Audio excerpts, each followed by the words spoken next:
맞아. 우리가 생각하는 게 틀리지 않았어라고 확신을 가지게 됐어요.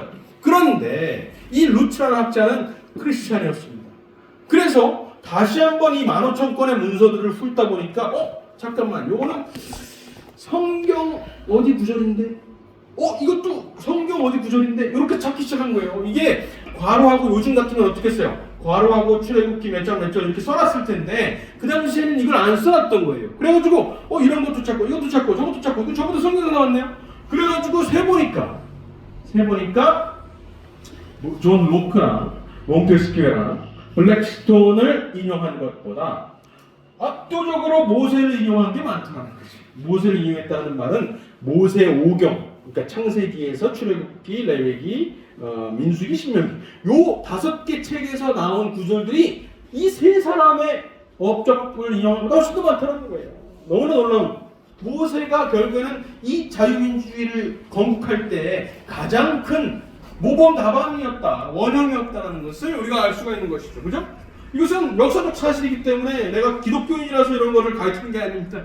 그냥 역사적 사실을 가르치는 거예요. 그랬더니 보니까 이것이 곧 기독교적인 세계관을 이 자유민주주의 이 나라에서 입국할 때 내포하고 있다는 것을 발견해요. 신명기만 해도 존 로크, 유명한 철학자죠. 존 로크의 2배를 인용했어. 2배. 그리고 여기에는 또 이사야. 인물로 따지면은 모세 다음에는 존 로크가 아니에요. 모세 다음에 가장 많이 인용된 사람은 누굴까요? 성경 2번째로 많이 쓴 저자. 사도 바울이에요. 사도 바울. 그 다음은 누굴까요? 다윗입니다. 그 다음에 이제 존 로크 이런 사람 나오는 거예요. 너무나 놀라운 사실이죠. 너무나 놀라운 사실. 근데 이 도널드 여기 나오진 않아요. 도널드 루츠라는 사람이 이걸 썼다 그랬잖아요. 이 놀라운 발견을 하고 나서 어떻게 됐을까요? 학계에서 사라졌습니다. 그 다음부터는 어떤 학술지에서도 이 사람의 논문을 받아주지 않아요. 학계가 그만큼 썩었다는 겁니다. 학계가 그만큼 이 기독교를 인정하지 않으려고 한다는 것이죠. 그렇습니다. 그리고 또 지금 저는 이거를 볼 때마다 무슨 구절이 떠오르냐면 성경에 돌들이 외칠 것이다 라는 말이 떠올라요. 니들이 외치지 않으면 돌들이 외친다. 왜 그러냐면은 미국의 건물, 지금 의회 건물입니다. 의회 가면은 이런 건물이 있어요. 여기 트럼프 대통령도 얼마 전에 여기서 연설하고, 이승만 대통령, 박근혜 대통령, 노태우 대통령, 그리고 윤석열 대통령도 여기서 연설했잖아요. 이 중간에 있는 복도를 걸어서 들어옵니다. 그리고 여기 와서 여기 부통령이 앉고 옆에는 상원 의장이 앉아요. 그래가지고 대통령이 연설하고 그러는데 이 홀, 챔버라고 그러는데 이 챔버에는 21개의 문이 있어요. 저런 문이 있어요. 21개가 문이 이렇게 쭉 둘러서 있단 말이야. 그 21개 문, 각각 문의 위에 보면은 누가 그려져 있어요. 그 사람이 그려져 있는 거예요. 뭐냐면은 21명의 인류, 그 당시 이게 1920년인가 지어졌는데 그 당시에 인류 문명에 있었던 모든 입법자들, 여기가 입법부잖아요. 의회잖아요. 모든 입법자들을 여기가 그려놓은 거예요. 그죠? 그려놓은 거예요. 그런데 제일 중앙에 있는 그 문, 대통령이 여기 통해서 들어오잖아요. 이 문 위에는 누가 그려져 있을까요? 모세가 그려져 있어요. 모세가. 그러면은 다른 사람들이 말하죠. 모세만 있는 게 아니라 다른 아까 말했던 한무라, 우러나무, 그리고 또 뭐예요? 솔롱, 그리스의 솔롱 철학자도 있고, 심지어 우리랑 친근한 공자도 있어요. 공자 이런 사람들도 있어. 모세가 뭐 특별한 게 아니야라고 말을 합니다. 근데 그것도 거짓말이에요. 왜냐하면 모세만 정면을 바라보고 있고 전부 다 옆모양을 하고 있어요. 그런데 그냥 옆모양을 하고 있다고 말하면 거짓말이에요. 왜냐하면 그냥 옆모양을 하고 있는 게 아니라 전부 다 모세를 바라보고 있는 거예요. 모세를 바라보고 있는 거예요. 이 건축가의 의도는 무엇이냐면은, 여기가 입법부의 가장 중요한 챔버라고 하는데, 이 챔버에서 이 입법부의 중심이 되는 법은 뭐예요? 모세 오경이다. 모세의 10계명이다. 하나님께서 내려주신, 우리 인간이 만든 법이 아니라 하나님께서 내려주신 법이 곧 기준이다라고 이 돌들이 외치는 겁니다. 이 사람들은 요 얼굴을 옆으로 돌리려고 여기 민주당 의원들이 입법을 해요. 너무 웃기지 않아요? 이 모세를 어떻게든 지워보려고 노력을 하지만 돌들이 외친다라는 것이죠. 또 뒤에 의회 건물 뒤에 뭐가 있냐면요, 사법부의 최고봉입니다. 우리나라로 치면은 저 헌법재판소가 될까요? 아니면 대법원이 될까요? 어쨌든 최고의 법정이에요. 슈프림 코트인데 이 슈프림 코트의 꼭대기에 누가 있어요? 모세가 당연히 있겠죠. 모세가 십계명을 딱 들고 있어요. 요거는 뿔이 아니라 이 비둘기 만지 말라고 이렇게 해놓은 건데 요 양옆에 누가 있을까요? 양옆에 아론과 홀. 아론과 홀. 교회에서는 항상 아론과 홀, 요 강의하면은 아론과 홀이라고 말해요. 너무나 성경을 잘 아시는 건데 여 건축자의 의도는 뭐냐면은 여기 얼굴이 잘 안 보이지만 여기는 동양 사람이 있어요. 여기는 서양 사람이 있습니다. 여기는 누구냐면 공자예요. 그리고 여기는 누구냐면 그리스의 솔롱이라는 법철학자입니다. 법철학자. 그러니까 동양의 철학과 서양의 철학을 통틀어서 그 중심에는 모세가 있다. 모세오경 곧 십계명 하나님 내려주신 법이 있다는 것을 사법부의 최고봉인 대법원에서 증거하고 있다는 것이죠. 이 안에 있는 법관들은 모를지라도 그래서 이상한 법들을 이 안에서 많이 통과시켰잖아요. 이 안에서 뭐 낙태법이라든가 뭐 동성애법이라든가 뭐 노예제법이라든가 이런 거 많이 통과시켰잖아요. 나중에 고쳐지긴 했지만은 어쨌든 이 사람들은 모를지라도 어쨌든 그 돌들이 맺힐 것이다. 이 저는 이렇게 생각을 합니다. 그래서 미국에 그런 뿌리가 있다는 것이고 우리 대한민국도 그런 뿌리를 본받아서 이렇게 세워진 나라라는 것이죠. 그 얘기 또 해드리겠습니다. 그래서 이 레오폴드 본 랑케라는 학자가 있어요. 이 사람인데 레오폴드 본 랑케라는 사람은 역사학의 아버지예요. 근대 사학의 아버지라고 부릅니다. 역사학을 배우는 사람이면 전부 다 이 사람부터 배워요. 이 사람부터 이에치카의 역사란 무엇인가 이거는 좌파서적이고 진짜 역사학을 배운 사람은 이 레오폴드 본 랑케부터 배우는데 레오폴드 본 랑케가 뭐라고 그랬냐면은 미국을 건국한 것은 사실 장 칼뱅이다 이렇게까지 말했어요. 장 칼뱅은 누구예요? 종교개혁의 아버지. 그죠? 1520년대 사람이잖아요. 그 사람이 제네바에서 통치를 시도했고 종교개혁을 이렇게 하는데 그 사람이 250년 뒤에 있는 미국을 건국했다라고 말하는 겁니다. 미국의 건국은 이 자유민주주의 체제의 건국은 곧 종교개혁에서 태어난 개인의 사상, 자유사상, 독립사상, 평등사상, 만인 계사장치가 있고 평등사상이잖아요. 그 평등사상에서 나온 것이다라고 이 역사학자가 말하는 겁니다. 이 위에 존 칼뱅이고요. 또 다른 역사학자 조지 벤크로프트라는 유명한 학자도 비슷한 말을 했습니다. 칼뱅의 영향력을 존중하지 않는 사람은 미국 자유의 원천을 깨닫지 못하는 사람이다. 그렇다면 우리가 기독교인이 아니더라도 우리가 미국에서 누리는 자유는 곧 대한민국에서 누리는 자유잖아요. 그 자유의 원천을 제대로 알려면은 기독교인이 아니더라도 기독교가 가리키는 그 문명의 사상, 그 세계관을 알아야 한다는 거예요. 그것이 곧 우남의 정신이에요. 우남의 정신이에요. 모든 사람이 다 기독교인이 되어야 돼 라고 외치지 않았어요. 우리는 신정체제가 아니에요. 자유체제예요. 자유체제예요. 정교 분리는 분명히 되어 있어요. 그렇지만 우리 정치사회, 우리 사회문화에서 누리고 있는 이 자유를 제대로 알으려면 그 자유의 원천이 무엇인지 알아야 되는데 그 원천에는 기독교 사상이 있다는 것이 그것이 곧 기독교 입국론. 이승만 대통령의 기독교 입국론이라는 것입니다. 기독교 나라를 세운다는 게 아니에요. 이슬람 칼리페이트 뭐 이런 거 세운다는 게 아니라 기독교 입국론이란 자유의 원천을 아는 자유의 원천, 그 뿌리를 아는 체제를 만든다는 것이다라는 게 이승만의 우남의 독립정신이라고 할 수가 있겠습니다. 그래서 독립선언문, 미국의 독립선언문이에요.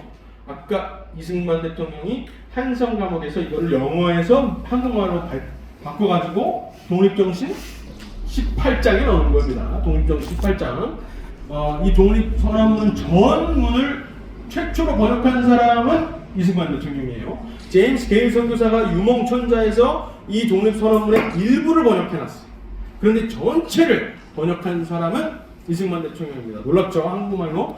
그런데 이승만 대통령도 요 번역을 잘못하셨어요. 그 당시에는 창조라는 말이 없었어요. 창조라는 말이 없었어요. 그 당시 1903년, 1902년에는 한국말로 이 한자는 많이 있었겠지만 한국말로 이런 표현 자체가 없었기 때문에 뭐라고 표현하셨냐면은 모든 사람은 동등하게 태어났고 이렇게 표현했어요.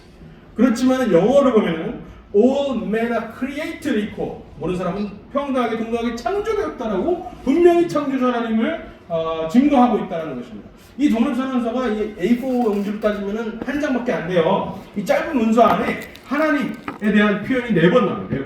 하나는 자연의 하나님의 법 이렇게 나오고요. 두 번째가 창조주가 나오고요. 세 번째가 신의 섭리라고 했어요. 신의 섭리.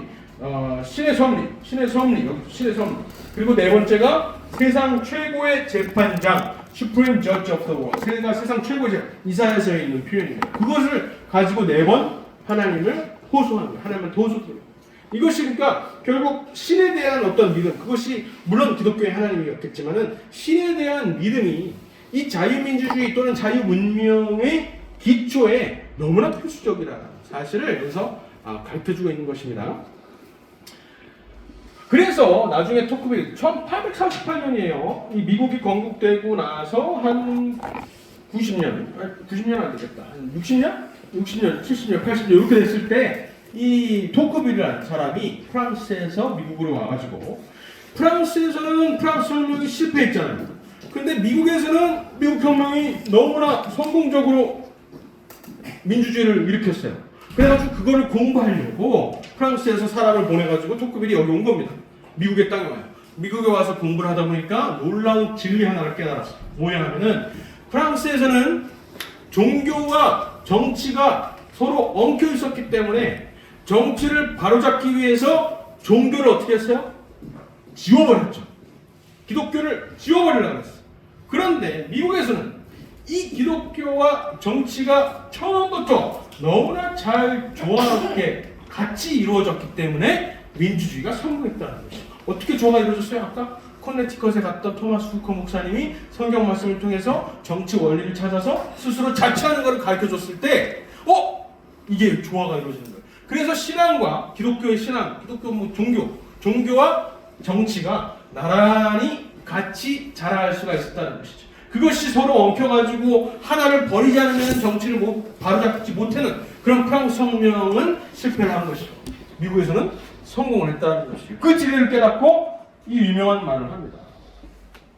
자유는 도덕 없이 세워질 수 없고 도덕은 종교 없이 세워질 수 없다. 신앙이 자유를 누리는 데 있어서 기독교의 신앙이 필수적이라는 것을 말을 하는 거예요. 그리고 두 번째, 민주주의는 우리가 보통 잘 알고 있는 거의 선관위를 통해서 외우다시피 하는 다수 지배 체제가 아니라 다수결의 원칙이 아니에요. 다수결의 원칙은 민주주의의 꽃일 뿐이에요. 민주주의의 꽃, 뿌리가 아니라는 거죠. 민주주의는 뭐냐면 다수 지배가 아니라 독립한 개인의 자유 향유 체제다. 이렇게 표현했어요. 너무나 재밌게 표현했는데 독립한 개개인들이 자유를 향해서 법을 지키는 거예요. 자유를 누리기 위해서 법을 지키는 것. 그것이 곧 민주주의다. 이렇게 말합니다. 그거를 이승만 대통령은 미국에 가보지도 않고 토크빌은 미국 가서 깨달았는데 이승만 대통령은 한성 감옥에서 깨달았다는 거예요. 청년 이승만. 그래서 이승만은 우리가 놀랍게 여기는 것이고 여기도 잠깐 보니까 있지만 밴 플리트라는 유명한 아들 같은 이승만의 아들 같은 장군은 뭐라고 표현했어요? 그 몸무게만큼의 다이아몬드 같은 사람이다. 그 몸무게만큼의 다이아몬드 같은 사람이다. 이런 사람이 없어요. 미국의 국부들을 정말 미국 사람들이 존경하거든요. Founding Fathers라고 해가지고 총 한 120명 정도 있어요. 근데 그 120명을 다 합하면 이승만 대통령이 나오고 갑니다. 너무나 놀라운 그 사람이 이승만 대통령이다. 그러니 그 이승만을 우리 대한민국을 파괴하려는 사람들이 이승만을 가만히 못 놔두는 거예요. 어떻게 해서든 지워버리고 어떻게 해서든 왜곡하고 어떻게 해서든 한강 폭발이고 이상한 거짓말 만들어내가지고 왜곡시켜. 가만히 놔두지를 못해요. 어쨌든 이승만을 알면 대한민국을 바로잡을 수 있다는 것입니다. 그런데 지금까지 말씀드렸던 이 미국의 민주주의 있잖아요. 이것을 나중에 아브라함 칼퍼라는 목사님이자 네덜란드의 총리까지 하시는 분이에요. 이 사람이 프린스턴 대학교에 와가지고 이 미국의 민주주의를 기독교적으로 풀어냅니다. 뭐라고 풀어내냐면 칼빈주의라고 풀어내요. 칼빈이즘. 그래서 이 책을 쓰세요. 책이 아니라 강연이죠. 강연록인데 우리나라 말로도 번역이 되었어요. 칼빈주의 강연. 아브라함 칼퍼의 칼빈주의 강연이라고 되어 있습니다. 이 강연에서 하는 말은 뭐냐면은 이 미국의 민주주의, 이 놀라운 고등 발전은 네덜란드에서 시작했고 영국에서 시작해서 발전돼가지고 미국으로 이식된 것이다. 이것이 이제 이 놀라운 자유민주주의 체제가 이제 전 세계로 퍼져나가야 되는데 이것이 어디로 갈지 모르겠다 다음으로. 그래서 태평양 기슭에서 경건하게 하나님의 뜻을 기다리고 있다. 이러면서 강의를 마치세요. 그러면서 뭐라고 책에는 나오지 않지만 뭐라고 말하냐면은 혹시나 이 놀라운 자유민주주의 사상 또는 칼뱅주의가 아랍 문명으로 갈 수 있겠다. 중동. 왜냐하면 그 당시에 미국에서는 이게 1898년인데요. 이때는 중국은 아주 미개한 곳으로 쳤어요. 중국. 문명이 있긴 있지만은 우리가 이해하지 못해. 공자라는 사람은 알지만 우리가 이해 못해. 중국은 가도 안 될 것 같고 중동으로 가면 이해가 될 것 같은 거예요. 그래서 아마 이 민주주의라는 칼뱅주의 사상은 중동으로 가지 않을까. 아랍 문명, 퍼르시아, 이란이라든가 저 이라크 이런 데로 가지 않을까 이렇게 생각했던 거예요. 아니면은 이 미국은 다문화 사회이기 때문에 중국 사람도 있고 아시아 사람도 있고 때문에 이 많은 유학생들이 미국에 와가지고 이 자유문명, 이 칼뱅주의 정신을 깨닫고 자기 나라로 돌아가서 나라를 세울 수도 있겠구나. 이렇게 생각해요. 이렇게 말하면서 강연을 끝내. 그런데 그 대학에 누가 와요? 그 대학에 이승만이 바로 10년 뒤에 오는 거예요. 10년 뒤에 1908년에 프린스턴 대학에 오는 겁니다. 이 칼뱅주의 강연을 하고 나서 아브라함 카이퍼가 칼뱅주의 강연을 하고서 이 프린스턴 대학교에는 칼뱅주의 열풍이 일어났어요. 그래가지고 학생들끼리 뭘 세우냐면은 칼뱅 클럽을 세웁니다. 칼뱅 클럽은 뭐냐? 아브라함 카이퍼가 말했듯이 전 세계에서 미국 땅으로 오는 유학생들을 통해서 이 칼뱅주의가 전파될 거야. 그렇다면은 그 유학생들을 지원해야 되겠다. 그 유학생들 숙식을 해야 돼. 가난한 유학생들한테 이 사람들 지원하자 그래가지고 미국의 한 학생들, 프린스턴 학생들 돈을 모아가지고 이 유학생들을 도와주는 거예요. 숙식을 해결해줘요. 신학교에서 쿠폰을 줘가지고 우리 프린스턴 대학교랑 신학교랑 같이 섞어 썼단 말이에요. 신학교 가가지고 밥을 먹게 하는 거예요. 그 혜택을 누가 받아요? 이승만 대통령이 받는 겁니다. 그래서 칼뱅 클럽에서 숙식을 해결해요. 이승만 대통령이. 그러지 않았으면은 박사 논문은 못 썼죠. 2년 만에 못 썼죠. 그리고 그 당시에 신학교에서 공부를 해요. 프린스턴 대학교, 지금은 프린스턴하고 프린스턴 신학교가 구분이 돼 있어가지고 이승만 대통령이 무엇을 공부했을까 하면은 우리나라 학자들이 전부 다 프린스턴 대학교만 간단 말이에요. 그런데 프린스턴 신학교에 가면은 이승만 대통령의 기록이 또 있어요. 거기에서도 공부를 하셨던 거예요. 거기서 뭘 배웠냐? 신학을 배웠는데 히브리어, 헬라어 이런 거 다 배웠어요. 누구한테? 그 당시 당대 최고의 보수주의 학자들, 신학자들. 누구예요? 게하르드 보스라든가 아니면은 벤자민 워필드 이런 가장 보수주의적인 학자들. 나중에는 이 프린스턴이 타락하는 바람에 여기서는 더 이상 못하겠다 그래가지고 필라델피아에 가가지고 웨스트민스터 신학교를 세울 정도로 보수적인 사람들이 이승만을 가르쳤다. 그래서 이승만한테 이 칼뱅주의 정신, 곧 미국 민주주의의 뿌리가 되는 그 정신을 완전히 가르쳐줬다는 거죠.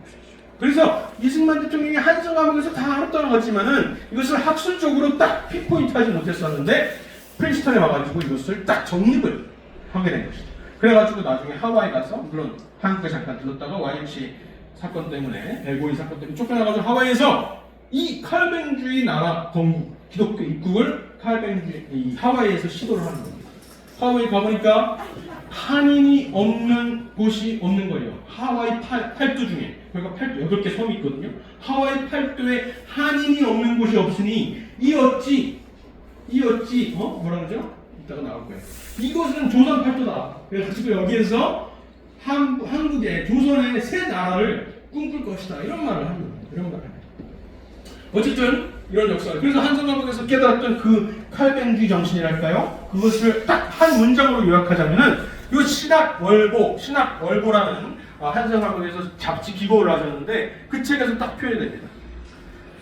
이 정치를 바로잡으려면은 정치의 근본을 스스로 바로잡아야 되는데 이러려면은 결국에는 백성들을 감화시켜서 새 사람이 되게 해야 된다.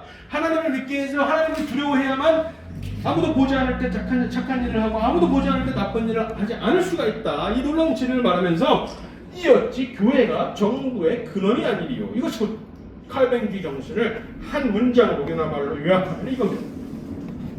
그래서 이 사실을 한성감에서 깨달았던 것이고 프린스턴에서 이것을 학술적으로 정립을 하셔가지고 대한민국의 이 자유민주주의를 도입시키셨다는 것이죠. 이거는 시간이 없으니까 생략하도록 하겠습니다. 선교사들이 결국 한글도 만들었다는 거예요. 우리가 한글날이 되잖아요. 10월 8일인가요? 한글날이 되면은 여러분 자녀들한테 세종대 10월 9일인가요? 10월 9일날 되면은 세종대왕을 가르쳐주면 안 돼요. 왜냐하면 세종대왕이 이 한글을 만들어놨더니 어떻게 됐어요? 이걸 안 썼어요. 수백 년 동안 이걸 썩혀놨어요. 그러니까 세종대왕이 공을 인정해야 되지만은 이게 유포가 안 된 거예요. 대중화가 안 된 거예요. 이 대중화시킨 거는 누구예요? 선교사님들인데 선교사님들 중에서도 이 세 사람을 기억해. 한글날만 되면 자녀들한테 이거 세 사람을 꼭 가르쳐 주셔야 되는데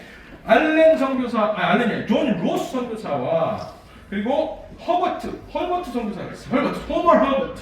이 사람 앙화지에 가면은 허버트의 묘지가 있습니다. 그리고 이 사람 묘지에다 뭐라고 썼는지 알아요? 웨스트민스터 사원에 묻히는 것보다 한국 땅에 조선 땅에 묻히는 것이 더 큰 영광이라고 너무나 우리나라 사랑하셨던. 그리고 제임스 게이 아까 뭘 썼어요? 한성감옥에 넣었던 유몽천자를 만들어 주셨던 제임스 게이 최초의 한국 교과서를 만드신 이 사람이 우리가 하나님 하잖아요. 하나님이라는 말을 만들었어요. 하나님이라는 표현이 없었고요. 그 당시에는 상제라고 부르거나 상제 우리 또는 신 뭐 이렇게 부르는데 하나님이라는 표현을 제임스 게인이 만들었어요. 정말 특이한 사건이죠. 이 세 명을 우리가 꼭 기억해야 된다는 겁니다. 10월 9일날 기억하세요. 아이들한테 이것만 가르쳐 기독교인이 아니어도 알아야 되잖아요. 이런 거 그렇잖아요. 그래서 가르쳐주면 좋겠고요. 이 사람 누구죠? 최한선이에요. 최한선이 나중에 독립선언문을 썼는데 이 독립선언이 미국이 아니라 일본에서 한 달 전에 썼던 그 독립선언서랑 비교했을 때 아주 맹탕이에요. 무슨 혁명의 정신이 없어. 프랑스 혁명처럼 뭐 화끈하게 일본인들 다 쳐죽여야 돼. 이런 말이 없고 일본인들도 우리 독립사상을 좀 배웠으면 좋겠다. 일본인들도 우리처럼 개화되었으면 좋겠다. 이런 소리멍텅한 소리만 하고 있는데 그것이 어디서 나왔냐면은 기독교 정신이라는 겁니다. 뭐라고 고백하냐면 최남선이 고백입니다. 이 사람도 결국에는 7.18하고 몰려가지고 지금 우리나라의 역사에서 지워지고 있는데 나는 대체로 어려서부터 기독교 서적을 많이 읽고 또 기독교인들과 수식을 상종하는 동안에 자연스럽게 기독교적인 사상을 갖게 되었다. 독립, 자유, 평등, 정의 이런 말들이 전부 다 기독교에서 나온 거로 기독교를 뺀다면 내가 쓴 기미 독립선언서를 이해할 수가 없다. 이렇게 말씀하셨어요. 이해할 수가 없다. 기독교인이 아니어도 그러니까 종교적으로 기독교인이 아니어도 자유 문명, 특히 대한민국의 자유 문명을 누리고자 한다면 기독교의 사상을 알아야 된다는 겁니다. 기독교의 사상을 알아야 된다는 것이에요. 그것이 우리가 교과서에서 배우는 이 독립선언문을 쓴 사람이 하는 고백이라는 것이죠. 이거는 이승만 대통령의 세례 이야기인데요. 저는 생략하도록 하겠습니다. 세례를 받았던 그곳을 제가 찾아가지고 지금 로케이션을 찾았어요. 그래가지고 이제 기록을 남겼는데 이 PPT를 여기 있으니까 나중에 한번 참가해 보시고요. 필라델피아에서 1919년 3월 1일날 독립선언을 했잖아요. 우리나라가 3.1운동. 그쵸? 3.1운동 했는데 그 한 달 좀 반 지나가지고 필라델피아에서 이승만 대통령하고 이승만의 스승 누구예요? 서재필이 필라델피아에서 제1차 한인회의를 열어요. 이 한국의 독립운동을 3.1운동을 미국 사람들한테 알리려고. 근데 왜 필라델피아에서 열었는지 아세요? 필라델피아에는 한인들이 많이 안 없었어요. 서재필을 포함해서 서재필이 문방구를 하고 있었고 3명밖에 없었어요. 서재필을 포함해서. 차라리 LA, 로스앤젤레스 그리고 또 샌프란시스코 거기 안창호도 있었고 하여간 거기에서 차라리 독립 1차 한인회의를 하면 훨씬 더 많은 한인들이 와서 시끌벅적하게 할 수 있었을 거예요. 아니면 하와이에 있든지. 자기도 하와이에서 왔으니까 이승만도. 근데 왜 굳이 동부에 있는 필라델피아에서 이것을 열었을까 따져보면은 서재필하고 이승만하고 둘 다 미국의 독립을 배우기 위해서 필라델피아에서 했다는 것이죠. 미국의 독립이 필라델피아에서 선포됐고 미국의 헌법이 필라델피아에서 쓰여졌기 때문에 필라델피아를 고른 겁니다. 그래가지고 심지어 하와이에서 비행기 타고 그 당시 독립자금도 없는데 어마어마하게 비싼 돈과 시간을 들여가지고 전부 다 필라델피아에 모인 거예요. 몇 명이? 100명이 심지어 영국에서 왔어요. 한국 사람이. 영국에서 와가지고 여기서 노디 킴 그리고 우리가 알고 있는 누구죠? 유한영 이런 사람들 다 와가지고 여기서 이걸 쓴 겁니다. 아 여기 있네. 유한영 유일한 정한경 이런 사람들이 모여가지고 독립선언을 전 세계 만방에다가 알리는 거예요. 그 당시에 5개의 결의안을 발표를 하는데요. 3일 동안 5개의 결의안을 발표하는데 세 번째 결의안, 이 제일 중요해요. 그 결의안을 뭐라고 하냐면 Aims and Aspirations of the Korean People. 그러니까 한국 사람들의, 조선 사람이라고 했겠죠. 조선 사람들의 목표와 열망이라는 문서가 나왔어요. 10개 조항입니다. 이 10개 조항을 하나하나 따져보면 전부 다 뭘 말하고 있냐면 우리나라, 새 나라 임시정부를 이제 세울 거잖아요. 상하이에서 우리 새 나라는 미국을 본받는 나라가 될 것이다. 요거를 10개 조항을 통해서 말하고 있는 거예요. 이 제가 써놨는지 여기 없죠. 그렇죠? 그 보내드린 그 문건에는 있는데 이 PPT에는 없습니다. 어쨌든 그것을 나중에 Aims and Aspirations of the Korean People을 당연히 영어로만 발표했을 거 아니에요. 한국말 번역본이 없었어요. 그런데 나중에 이승만 대통령이 하와이 돌아가가지고 하와이에서 태평양 잡지를 발간하시잖아요. 그 태평양 잡지에다가 요 한국인의 요 목표 열명을 한국말로 번역을 해가지고 실으셨는데 그 제목을 뭐라고 하시냐면 건국의 종지라고 표현합니다. 건국의 종지. 영어로는 Cardinal Principles, Founding Principles. 건국의 종지라는 거예요. 가장 기초가 되는, 우리 새 나라를 지을 텐데 새 나라의 가장 기초가 되는 문서다, 원칙이다라고 표현을 하셨다는 것이죠. 이 10개 조항을 그 보내드린 문서에서 한번 읽어보시면은 미국을 닮아야 되겠다라고 계속해서 말씀하시는 게 나옵니다. 그리고 대통령이 이제 아마 누가 대통령이 되든 어쨌든 개헌을 하게 돼요. 개헌을 하게 되는데 1년 동안 이 개헌이 정말 바른 방향으로 될 수 있도록 정말 크게 노력을 해야 됩니다. 투쟁을 해야 되는데 이때 당시에 대통령제, 부통령제 있었고 상하원제 다 있었어요. 좋은 거 다 있었는데 우리가 87체제까지 오면서 다 바꿔놨죠. 어쨌든 그런 것들을 똑같이 미국하고 똑같이 배워야 되겠다라고 말을 했습니다. 그런 내용들이 쭉 있습니다. 그래서 나중에 뭐라고 표현하냐면 헌법의 대각이다. 헌법의 기초, 골격이다. 이렇게 표현을 나중에는 또 하셨습니다. 그래서 이 문서를 우리가 배워야 될 거 아니에요. 우리 대한민국에서 자유민주주의 누리려면. 근데 이것도 어렵게 발굴을 해야지만 가르쳐 줄 수 있다는 것이고요. 여기 하와이의 팔도입니다. 하와이의 팔도인데 이 하와이 팔도에서 조선 팔도, 여기서 이 8섬에 한임이 아니고 한 곳이 없으니 가위 조선 팔도라. 장차 여기에서 대조선을 만들어낼 기초가 세워질 것이다. 이렇게 너무나 놀랍게 표현하시고 여기에서 30년, 무려 30년을 사시면서 여기에서 제일 먼저 하셨던 게 여학교를 만드시고 교회를 세우시고 심지어 사업도 하세요. 석탄 사업. 물론 실패하시지만 석탄 사업도 여러 가지를 자유경제, 자유시장 여러 가지를 시도하시다가 딱 나라의 어떤 군국 구상을 가지고 1945년에 조선으로 딱 해방된 한국으로 오시는 겁니다. 어쨌든 놀라운 역사가 이렇게 쓰여져 있고요. 이 교회 핍박, 한국 교회 핍박도 이제 배우면 좋겠는데 시간이 괜찮나요? 어땠나요? 질의응답을 10분을 받을게 되니까 그러면 50분까지 할 수 50분까지요? 알겠습니다. 지금 30분이죠? 예. 알겠습니다. 그러면 요거는 나중에 한번 읽어보시고요. PPT를 보셔도 되고 그 보내드린 그 문서에도 기고문에도 찾을 수가 있습니다. 나중에 마무리해 주시면 되겠습니다. 그쵸. 한국교회 핍박 한번 읽어보시고요. 8가지로 이렇게 요약이 되어 있어요. 그리고 이런 재미있는 표현이 있습니다. 이 혁명사상, 이것도 이제 그 한국교회 핍박이라는 책에 나오는데 아주 재밌어요. 루터가 이제 종교개혁을 일으킨 사람이잖아요. 칼뱅과 같이.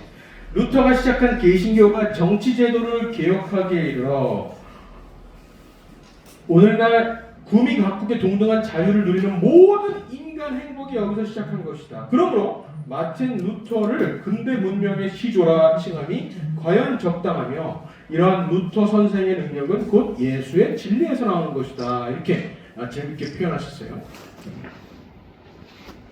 그리고 이제 마무리를 하겠습니다. 이분이 누군지 아실까요?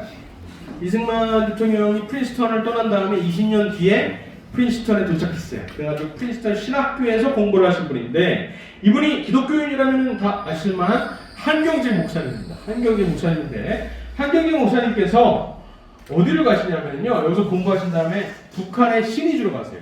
신의주에 가가지고 신의지 제1교회에서 전도사로 부임을 하시다가 거기에 있는 청년들을 데리고 처음으로 반공 집회를 합니다. 신의주 학생 읽어. 진짜 신의주 학생 이거에 여기서 시작되는 거예요. 스탈린이 저기 소련 군대가 막 들어와가지고 주둔을 하니까 여기에 저항해가지고 우리 한국 사람들은 공산주의를 원하지 않는다라고 막 했다가 다 잡혀가지고 막 총살당하거나 저기 시베리아 벌판에 막 끌려가고 그랬었는데 그때 이거를 일으켰던 사람이 한경재 목사님입니다. 그리고 이 소련군의 동태를 파악해가지고 미군 OSS 지금의 CIA OSS에다가 정보를 전달했어요. 그러니까 첩보원 역할을 한 것이죠. 한경재 목사님하고 그 당시에 이한영 전도사님이 있었는데 그 두 분이서 했었다고 해요. 그러다가 나중에는 결국에는 그 소련군의 핍박을 못 이기고 서울로 오시잖아요. 서울로 오셔가지고 이 미국 군인들이 너무 감사하니까 이 일본의 적산 노른자 땅 하나를 주는데 그게 이제 지금의 영락교회죠.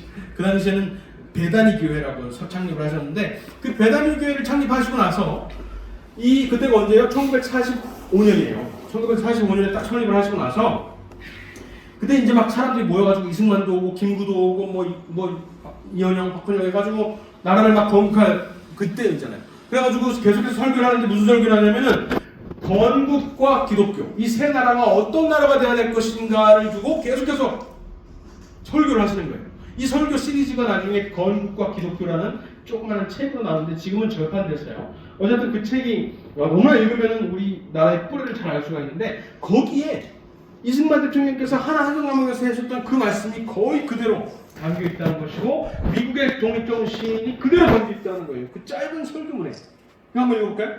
이 세 나라의 정신적 기초를 어디다가 둬야 하겠는가라는 것은 우리 3천만, 그 당시 인구 3천만의 중대한 관심사입니다. 세 나라는 진정한 의미에서 민주주의 국가가 되어야 합니다. 왜냐하면 가짜 민주주의이기 때문에. 가짜, 저기 북쪽의 일민민주주의, 전체주의도 전부 다 민주주의라고 표방하기 때문에 더욱더 그 참 의미, 진짜 의미를 밝힐 필요가 있습니다. 이렇게 말을 해요. 진정한 민주주의 사상의 핵심은 첫 번째, 개인의 자유, 인격의 조유 사상, 두 번째 개인의 자유 사상, 세 번째 평등, 만인의 평등 사상이다. 이 사상의 근본은 어디예요? 신구약 성경입니다. 신구약 성경입니다. 예를 들어서 태초에 하나님이 사람을 지으시되 그 형상대로 지으셨다는 창세기 1장 27절의 그 말씀이 뭐죠? 만인의 평등 사상과 인격의 존중 사상이라 나온 거예요. 그죠? 그리스도 안에서는 누구나 분열이 없다, 차별이 없다라는 그 사도 바울의 그 현재 나오는 그 신앙이 곧 평등 사상, 개인의 자유 사상을 낳았다는 것이죠. 최초의 자유 철학가가 사도 바울이라고 많은 철학가들이 얘기를 합니다. 그렇기 때문에 우리가 기억해야 할 것은 민주주의라는 꽃은 기독교라는 문화의 밭에서만 아름답게 핀다는 사실입니다. 기독교라는 문화의 밭에서만 민주주의라는 꽃은 아름답게 핀다는 거예요. 기독교라는 밭이 없어지면 그 민주주의는 썩어서 지금 다수의 폭정으로 이어져요. 지금 다수의 폭정으로 의회 독재가 일어나려고 하잖아요. 의회 독재였다가 지금 행정부까지 얻어가지고 완전히 히틀러가 될 것 같은데 어쨌든 그런 상황이 된다는 거예요. 기독교의 뿌리가 없기 때문에 그렇다는 것입니다. 기독교를 이해하지 못하는 사람은 민주주의를 이해하지 못합니다. 그러므로 반드시 한국은 기독교가 그 기초가 되어야 됩니다. 라고 말을 하세요. 그리고 또 더 나가서 나라보다 교회가 먼저 서는 것은 당연합니다. 아까 이승만 대통령께서는 뭐라고 표현했죠? 이 어찌 교회가 정부의 근원이 아니리요. 이렇게 표현했는데 이 똑같은 말씀을 다르게 표현하신 거예요. 나라보다 교회가 먼저 서는 것이 당연하다. 이렇게 말하면서 이스라엘 민족이 애굽에서 나올 때 시내산에서 먼저 교회가 섰고 아까 말씀드렸죠? 모세가 어떻게 했는지 이드로한테 이 원칙을 받아가지고 대의제를 시작했던 거. 그 다음에 가나안에서 나라가 섰잖아요. 그리고 북부에서 내려오는 야만족들이 먼저 기독교 가마를 받은 오늘의 구주 유럽을 세울 수가 있었습니다. 청교도들이 북미에 가가지고 1620년에 먼저 메이플라워를 타고 청교도들이 가가지고 교회를 먼저 세우고 코네티컷 같은 데 가가지고 토마스 코 목사님이 교회를 먼저 세우고 정치 자치를 연습한 다음에야 나라를 세웠던 것처럼 조선 말의 기독교를 아까 선교사님들 통해서 제임스 게리라든가 헐러스 선교사라든가 이런 언더우드, 아펜젤러 이런 선교사들을 한국에 보낸 것은 장차 새로운 나라, 지금 우리가 새로운 나라를 건국하려고 하는데 이 나라의 기초를 세우려고 먼저 선교사들을 보냈다라고 말씀하시는 거예요. 70년 전에, 지금으로부터 70년 전에 나라를 세웠는데 그때부터 70년 전에 선교사들이 온 거예요. 그래서 올해가 선교사 입국 140주년이잖아요. 부활절이, 지난 부활절에 그거 기념했잖아요. 선교사들이 입국했던 그거를 지금 말씀하시면서 교회가 먼저 이 땅에 들어와서 이 기초를 쌓았던 것을 볼 때 이 대한민국의 기초는 기독교가 될 것이다 라는 것을 말씀하신 거죠.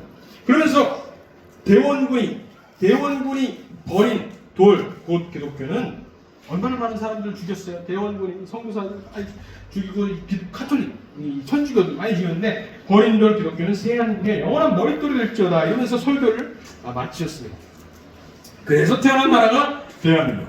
그래서 처음에 5월 31일 날 나라를 세울 때 뭘로 시작하셨는지 아시죠? 기도로 시작하는 거예요. 그때 이승만 대통령이 이렇게 말씀하세요. 여러분이 어떤 사상을 가지고 있든지 어떤 종교를 가지고 있든지 간에 우리가 오늘을 맞아가지고 하나님께 감사하지 않을 수가 없습니다. 감사하지 않을 수가 없습니다. 그 기적같은 역사 하나하나를 따지고 보면은 감사하지 않을 수가 없습니다. 그래서 우리 이은영 목사님 나오셔서 종로구에서 당선되신 이은영 목사님 나오셔서 기도해 주세요. 이렇게 가는 종교가 상관없어요. 종교 상관없어요. 어쨌든 우리는 신 앞에 우리보다 위에 있는 도덕적인 어떤 신 앞에 감사하면서 시작할 수밖에 없는 나라였다라는 것입니다. 그것이 곧 자유민주주의를 누리는 모든 사람들이 알아야 되는 자유의 원리이죠. 자유의 원천이라는 것이죠.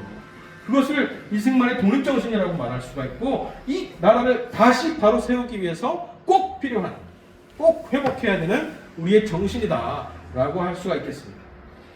그런데 지금 반쪽 나라예요. 그렇죠? 반쪽 나라.